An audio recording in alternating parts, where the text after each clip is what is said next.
আসসালামু আলাইকুম, কেমন আছেন সবাই?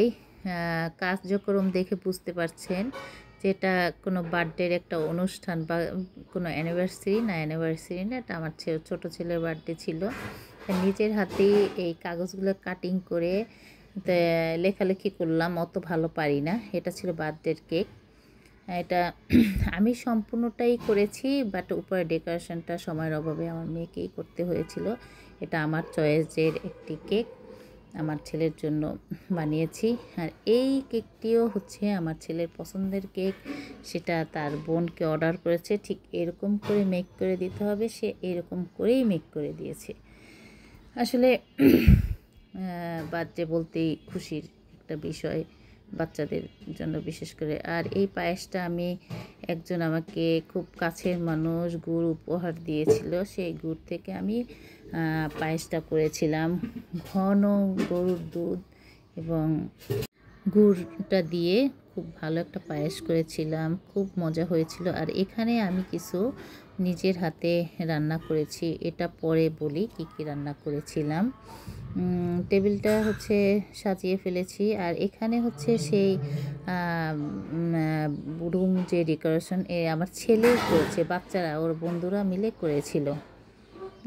তো সব মিলে হচ্ছে কেকটা যখন ডেকোরেশন ফাইনাল হলো তখনকার ছবি এটি।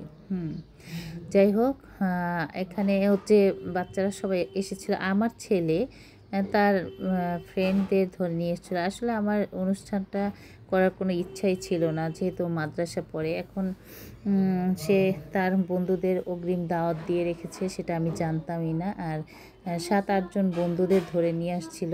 আমি পরে জানতে পারছি যে এই ওর সব বন্ধুরা। পরে আমি জানতে পেরেছিলাম যে আসলে ও দাওয়াত করেছে, তো কিছু না করলে তো হয় না, আসলে কিছু তো করতে হয়। তাই আমি একটু চাইনিজ খাবার রান্না করেছিলাম। ছিল ফ্রায়েড রাইস, ছিল থাই চিকেন ফ্রাই, ছিল চিকেন ভেজিটেবল, ছিল গুড়ের পায়েস এবং কেক তো অবশ্যই ছিল। পরিশেষে আমার ছেলের আবার ডোনাট পছন্দ, সে অর্ডার করেছে, সাথে সাথে সেটাও করলাম। আর কি সব মিলিয়ে অল্প সময়ের মধ্যে মহাতুল কালাম ঘটে গিয়েছিল। এতগুলি খাবার রান্না করা, এটা প্রায় 30-35 জনের খাবার রান্না করা, এবং আইটেমও ছিল 4-5টি আইটেম, এগুলি রেডি করা, আবার কেকও ঘরেই তৈরি করা। সব মিলিয়ে খুবই একটা সুন্দর এবং কঠিন একটা পরিস্থিতির ভিতরে পড়ে গেছিলাম। তারপর আলহামদুলিল্লাহ সব কিছু ঠিকঠাক সময়ে 1 ঘন্টা লেট হয়েছে। আমি 8টায় সবাইকে বলেছিলাম, সেটা 9টায় হয়ে গেছে, এই আর কি। তাও ঠিকঠাক মতনই করতে পারছিলাম। যাই হোক, এখন অনেক কিছুই শেয়ার করলাম আপনাদের সাথে। বাচ্চার জন্য দোয়া করবেন এবং পৃথিবীর সকল বাচ্চাদের জন্য দোয়া করবেন, আল্লাহ তাদের সুন্দর একটা সুশীল এবং মনুষ্যত্ব বোধ থাকে এরকম একটা জীবন দান করুক। টাকা পয়সা তো অর্জন করবে, কিন্তু মনুষ্যত্ব বোধ এবং মানুষের জন্য প্রেম না থাকলে সেই মানুষ কখনো সুন্দর মানুষ হতে পারে না। এটা আমার কথা, আমি কাউকে কষ্ট দেওয়ার জন্য বলি নাই। দোয়া কইরেন, এই আর কি। আর বাচ্চারা তো দেখছেন তাদের মতন তারা খুব সুন্দর করে এনজয় করতেছে। আর আমরা বড়রা সবাই অফলাইনে ছিলাম। এখানে আসলে গিফট আমি কিছুই চাইনি, কারো কাছেই চাইনি। এটা ভালোবাসি, এটা আমার বোন, ছোট বোন করেছিল। এটা খুব সুন্দর ইয়াসিন সূরার একটা বড় ওয়ালম্যাট ছিল, খুবই সুন্দর।